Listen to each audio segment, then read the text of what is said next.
اس نے مسز جاک کی طرف دیکھا اور دروازے کی طرف اشارہ کرتے ہوئے پوچھا، کیا یہ دروازہ ہمیشہ غیر مقفل رہتا ہے؟ مسز جاک نے دروازے کی طرف دیکھا اور پھر چونکے بغیر نہ رہ سکی۔ نہ جانے کس تاثر کے تحت اس نے پلٹ کر ٹائیگر کی طرف دیکھا۔ اس کی آنکھوں میں خوف کی پرچھائیاں رقص کرنے لگی تھی۔ غالباً اسے رات کی کوئی بات یاد آ گئی تھی۔ اس نے دروازہ کھلتے دیکھا تھا اور پھر ایک بلی کو اندر آتے دیکھ کر مطمئن ہو گئی تھی۔ حالانکہ اس وقت اس کی چھٹی حس نے اسے کسی خطرے سے آگاہ کر دیا تھا۔ اگر وہ اس وقت یوں آسانی سے مطمئن نہ ہو گئی ہوتی تو شاید آج اس کی زندگی اتنے خطرناک موڑ پر نہ پہنچ چکی ہوتی۔ اس نے ایک طویل سانس لی اور ٹائیگر کی طرف دیکھ کر بولی، اس دروازے کی کنڈی کئی ماہ سے ٹوٹی ہوئی ہے۔ جاک کو اسے مرمت کرنے کا خیال ہی نہیں آتا تھا اور نہ ہی میں نے کبھی توجہ دی تھی۔ اس کے حلق سے ایک سرد آہ نکل گئی۔ تمام تر احتیاطی تدابیر کا خیال انسان کو کسی نہ کسی حادثے سے دوچار ہونے کے بعد ہی آتا ہے۔ کاش ہم اس کی طرف توجہ دیتے۔ تمہارے خیال میں قاتل اس دروازے سے گھر میں داخل ہوا تھا اور کدھر سے آتا؟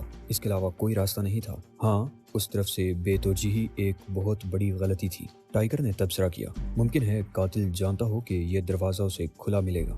یہ ہے وہ تہہ خانہ۔ مسز جاک نے سیڑھیوں کے قریب رک کر انگلی سے اشارہ کرتے ہوئے کہا تو اس کی انگلی میں واضح لرزش تھی۔ ٹائیگر اور اوشان تہہ خانے میں اتر گئے۔ مسز جاک اوپر ہی کھڑی رہی۔ گزشتہ رات کی یادوں نے ایک بار پھر اس کے چہرے کی شگفتگی چھین لی تھی۔ اس کے رخساروں کی رنگت دہشت کی وجہ سے کسی لاش کے بے رنگ رخساروں جیسی ہو گئی تھی اور آنکھوں میں خوف کا بسیرا تھا۔ تہہ خانے میں اترتے ہی اوشان نے ناک اٹھا کر کچھ سونگا۔ عقابی نظریں اطراف کا جائزہ لینے میں مصروف ہو گئی۔ ٹائیگر بھی گہری نظروں سے تہہ خانے کے چپے چپے کو دیکھ رہا تھا۔ پولیس نے جاتے وقت تہہ خانے کی صفائی کر دی تھی، لیکن یہ کام بڑی بے دلی سے ہوا تھا کیونکہ اب بھی وہاں خون اور مغز کے کچھ ٹکڑے دیواروں سے چپکے ہوئے دکھائی دے رہے تھے۔ تہہ خانے کے کونے میں ایک مڑا توڑا کمبل پڑا تھا، اس پر بھی خون کے دبے تھے۔ ممکن ہے کسی نے اس کمبل کو صفائی کے لیے استعمال کر ڈالا ہو۔ ٹائیگر نے ویٹ لفٹنگ کے سامان کا جائزہ لیا۔ اوشان تہہ خانے میں گھومتا ہوا اب اس کمبل کے قریب جا کھڑا ہوا تھا جسے ٹائیگر نے سرسری طور پر دیکھنے کے بعد اپنے ذہن سے جھٹک دیا تھا۔ اوشان اس کمبل پر جھک گیا۔ انداز ایسا ہی تھا جیسے وہ کوئی خاص چیز دیکھ رہا ہو۔ چند منٹ بعد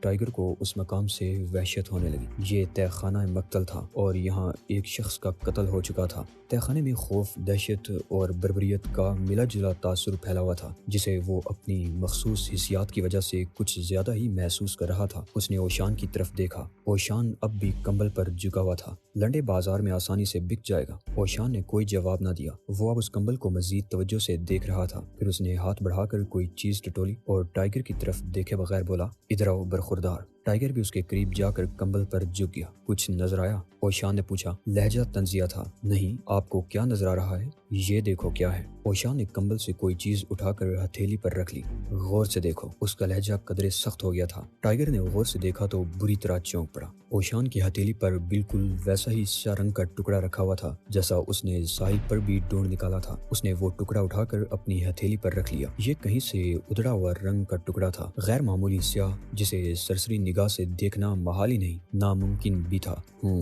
اس کے حلق سے آواز نکلی۔ اس سے تو یہ پتہ چلتا ہے کہ اس واردات میں بھی اس شخص کا ہاتھ ہے جس نے ساحل پر قتل کیے تھے اور جو زبردست سیکیورٹی کے باوجود اس مخبر کو قتل کرنے میں کامیاب ہو گیا تھا۔ میں حیران ہوں کہ یہ شخص کس اوزار سے ایسا کرتا ہے۔ شاید ہتھوڑا استعمال کرتا ہو۔ نہیں، یہ ہتھوڑے کی ضرب کا کمال نہیں ہے، اوشان بڑبڑایا۔ کسی غیر معمولی شکنجے سے البتہ اس طرح کھوپڑی کو پاش پاش کیا جا سکتا ہے۔ ہاں، یہ ممکن ہے، ٹائیگر نے کہا۔ ہمیں اس کی موجودگی کا دوسرا سراغ مل گیا ہے، لیکن ہم ابھی تک اس نتیجے پر پہنچنے میں کامیاب نہیں ہو سکے کہ وہ کون ہو سکتا ہے۔ اوشان، کہیں آپ راتوں کو اٹھ کر بکواس بند کرو۔ میں اتنا گھٹیا قاتل نہیں ہو سکتا۔ اوہ ہاں، میں بھول گیا، آپ تو بڑھیا قسم کے قاتل ہیں اور میری زندگی کا سب سے بڑھیا قتل تمہارا ہوگا، اوشان نے پلٹ کر کہا۔ اس کا دایاں ہاتھ کسی ناک کی طرح لپکا تھا، لیکن ٹائیگر بے خبر نہیں تھا۔ وہ فوراً ہی جھکائی دے کر اوشان کا وار بچانے میں کامیاب ہو گیا۔ اوشان زینے کی طرف بڑھ گیا۔ ٹائیگر نے ادھڑے ہوئے رنگ کا ٹکڑا اپنی قمیض کی جیب میں رکھ لیا اور اوشان کے پیچھے پیچھے چل دیا۔ وہ تہہ خانے سے نکلے تو باہر مسز جاک موجود نہیں تھی۔ وہ کمرے نشست میں جا پہنچے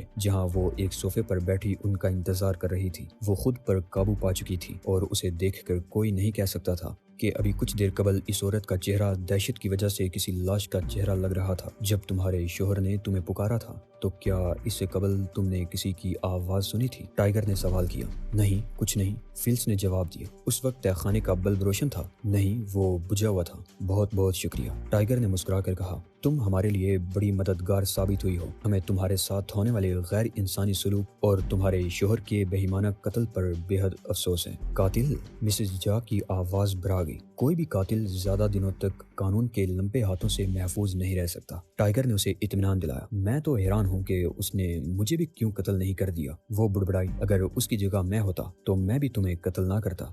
کیوں؟ وہ کانپ گئی۔ شاید اس لیے کہ تمہیں قتل کرنا بہت بڑا گناہ ہوتا۔ کہیں ایسا تو نہیں کہ قاتل دوبارہ؟ نہیں، اگر میں اس کی جگہ ہوتا تو کبھی ایک ہی مقام پر دوسری بار آنے کی حماقت نہ کرتا، ٹائیگر نے جواب دیا۔ نہ جانے اس جملے میں کیا تھا کہ مسز جاک کا منہ بن گیا۔ شاید اس نے اس بات میں اپنی توہین کا کوئی پہلو تلاش کر لیا تھا۔ اس نے خود کو سوگوار ظاہر کرنے کی کوشش کی تو ٹائیگر نے جیب سے اپنا رومال نکال کر اس کی طرف بڑھا دیا۔ پلیز یہ رکھ لو، اگر تمہیں کسی بات پر رونا آ جائے تو اس سے آنسو پوچھ لینا۔ اس کا کپڑا آنسو کے سلسلے میں بہترین جاذب ہے۔ مسز جاک نے اسے رومال لے لیا۔ اس کی آنکھوں میں واقعی آنسو تیرنے لگے تھے۔ اوشان نے بیرونی دروازہ کھولا اور باہر نکل گیا۔ ٹائیگر اس سے 2 قدم پیچھے تھا۔ مسز جاک اس کے ساتھ ساتھ تھی۔ وہ اس کے دیے ہوئے رومال سے آنسو خشک کرتی ہوئی دروازے تک آئی اور ٹائیگر کو الوداع کہتے ہوئے اس کی آنکھوں میں نظر آنے والی نمی میں ایک موہوم سی امید جھلک آئی تھی۔ اچانک اس کی نگاہ اپنے پڑوسی پر پڑ گئی۔ ٹائیگر نے دیکھا کہ وہی ناتواں سا نوجوان سامان کا آخری پھیرا لے کر گاڑی تک پہنچ چکا ہے۔ اس پر نگاہ پڑتے ہی مسز جاک کی آنکھوں میں نفرت پیدا ہو گئی اور وہ اپنی زبان قابو میں نہ رکھ سکی۔ اوہ تم! وہ چیخ پڑی اور ٹائیگر ٹھٹک کر اس کی طرف دیکھنے لگا۔ کیا بات ہے؟ اس نے نرمی سے پوچھا۔ اسے دیکھا؟ وہ چلائی۔ ہاں، لیکن اس میں کیا خاص بات ہے؟ اگر مجرموں کو یہ معلوم نہ ہوتا کہ اس محلے میں اتنے بدصورت اور بزدل لوگ رہتے ہیں، اس نے انگلی سے ایلمو کی طرف اشارہ کیا، تو وہ کبھی اس طرف کا رخ کرنے کی بھی جرات نہ کرتے۔ اوہ بیچارہ جاک! جو کچھ اس کے ساتھ ہوا، اس ناکارہ لڑکے کے ساتھ پیش آ جاتا تو کیا حرج تھا؟ ٹائیگر نے ایلمو کی طرف دیکھا جو بڑی بے چارگی سے سامان اٹھائے اپنی گاڑی کی طرف جا رہا تھا۔ اس نے سوچا کہ یہ نوجوان واقعی بے حد بزدل ہے، لیکن مسز جاک کی نفرت سراسر بے جا تھی۔ اسے ایلمو جیسے بظاہر ناکارہ، بدصورت اور کمزور نوجوانوں سے نفرت کرنے کا کوئی حق نہیں تھا۔ اگر وہ کسی ایسے نوجوان کو قابل نفرت سمجھتی بھی تھی تو اتنے واشگاف الفاظ میں اظہار کسی بھی طرح مناسب نہیں تھا۔ پہلی نگاہ میں اچھی لگنے والی مسز جاک اسے اپنے مصنوعی انداز کی وجہ سے کچھ ہی دیر بعد بری معلوم ہونے لگی اور اب تو وہ اسے بالکل ہی زہر لگنے لگی تھی۔ کیا تم اس معصوم اور بے یار و مددگار لڑکے پر الزام لگا رہی ہو؟ ٹائیگر نے پوچھا۔ یہ چوہا کسی کا کیا بگاڑ سکتا ہے؟ مسز جاک نے نفرت سے کہا۔ ٹائیگر نے اس بات میں سر ہلا دیا۔ اگر میری کسی معاملے میں ضرورت ہو تو مجھے ضرور کال کرنا، ضرور کروں گا۔ تم نے جو وقت دیا اس کے لیے شکریہ۔ یہ کہہ کر ٹائیگر تیزی سے اوشان کی طرف بڑھ گیا۔ کار میں بیٹھ گیا تھا۔ ٹائیگر نے گاڑی سٹارٹ کی اور ایک اچٹتی ہوئی نگاہ پہلے مسز جاک اور پھر اس ناتواں سے لڑکے پر ڈالی اور کار آگے بڑھا دی۔ ایلمو اپنی گاڑی میں سامان کا آخری ڈبہ رکھ کر خاموش کھڑا الجھن آمیز نظروں سے مسز جاک کی طرف دیکھ رہا تھا۔ مسز جاک نے ایک بار پھر اس پر چیخنا اور زہر اگلنا شروع کر دیا۔ بیچارہ لڑکا، ٹائیگر بڑبڑایا۔ یہ لڑکا اپنے پڑوسیوں کو پسند نہیں کرتا، اوشان نے تبصرہ کیا، اور پڑوسیوں کا رویہ آپ دیکھ ہی چکے ہیں۔ ٹائیگر نے ناگواری سے جواب دیا اور گاڑی کی رفتار تیز کر دی۔ ٹائیگر اور اوشان کی گاڑی موڑ سے گم کر نظروں سے اوجھل ہو گئی تو ایلمو کے تاثرات یک لخت تبدیل ہو گئے۔ وہ اب بھی مسز جاک کی طرف دیکھ رہا تھا، لیکن اب اس کے انداز سے الجھن یا بے بسی ظاہر نہیں ہو رہی تھی، بلکہ اس کی آنکھوں میں فاتحانہ تاثر تھا۔ اس کے ہونٹوں پر آسودہ سی مسکراہٹ تھی۔ اس نے پتلون کی جیب میں ہاتھ ڈال کر ایک گلابی رنگ کی کپڑے کی دجی نکالی اور اسے اپنی آنکھوں کے سامنے لہرا کر کہکہا لگایا۔ اس کے ہاتھ میں وہ گلابی دجی دیکھ کر مسز جاک کی زبان یکایک بند ہو گئی۔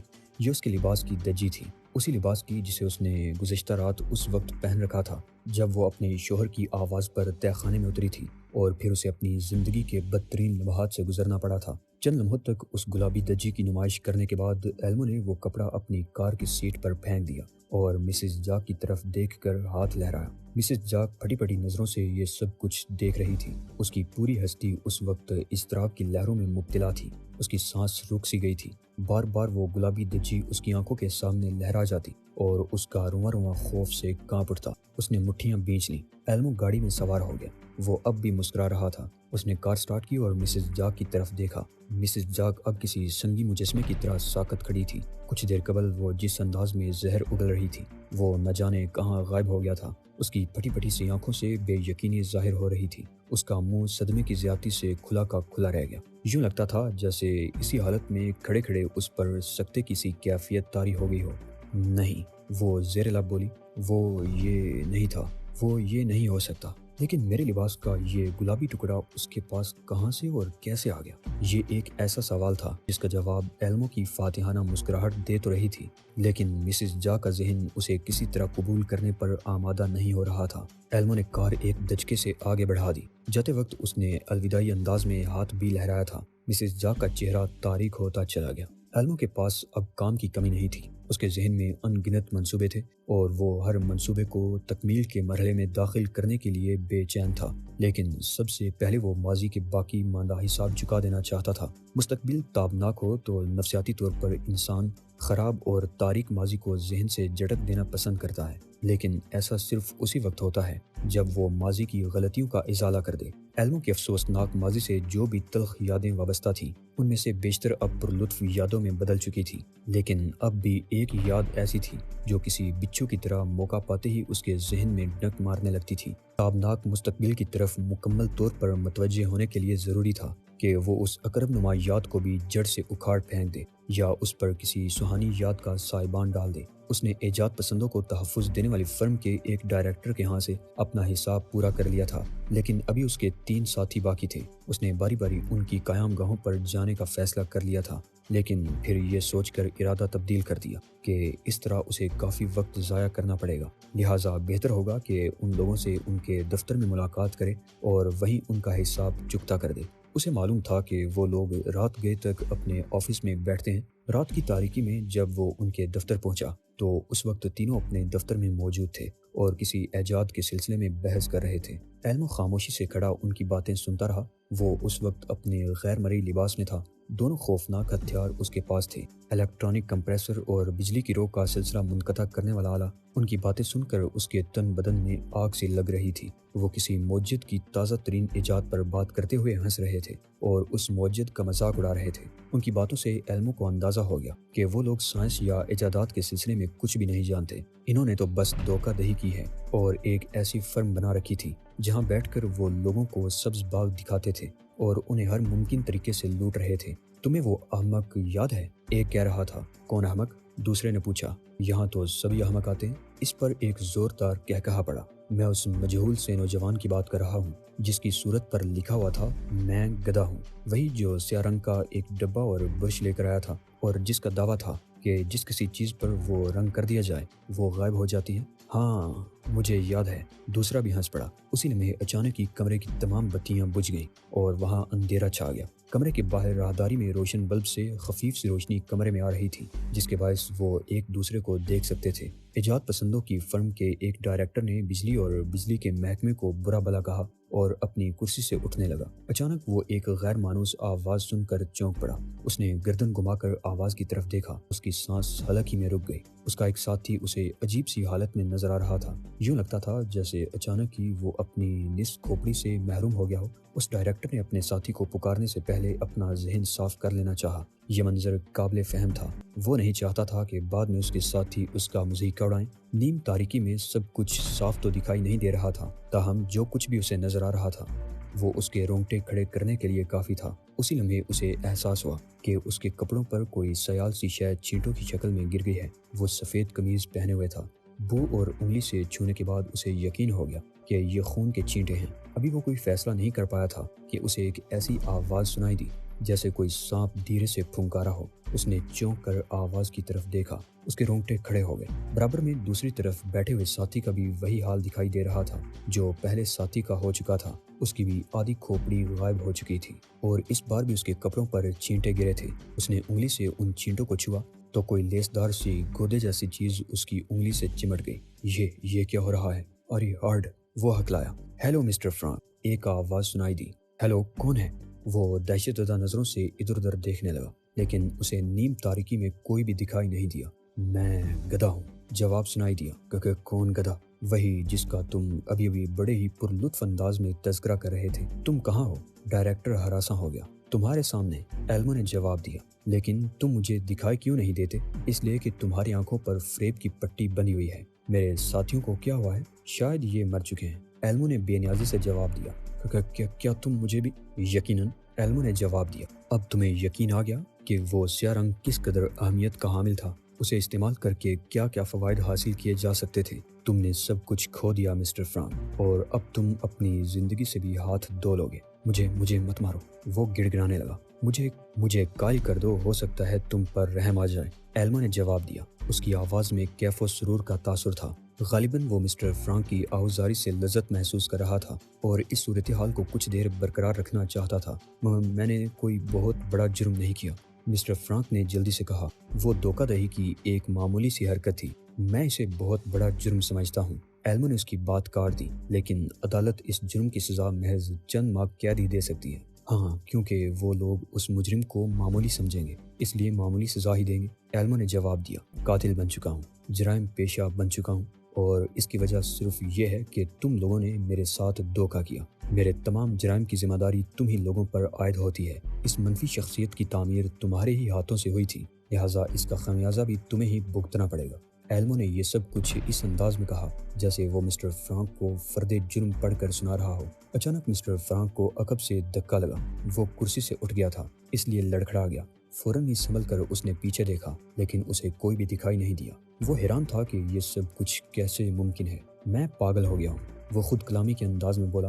نہیں، تم پاگل نہیں ہوئے، پھر میں کوئی بھیانک خواب دیکھ رہا ہوں۔ تمہاری آنکھیں کھلی ہیں اور تم کھلی آنکھوں سے خواب دیکھ رہے ہو۔ ایلمو نے اس بات پر ایک فلک شگاف قہقہا لگایا۔ یہ آنکھیں اب ہمیشہ کے لیے بند ہونے والی ہیں۔ مسٹر فرانک تھر تھر کانپنے لگا۔ اچانک اس کی گال پر ایک زوردار تھپڑ پڑا۔ اس کا رخسار جنجنا گیا۔ اس کے حلق سے ایک گڈی گڈی سی چیخ نکل گئی۔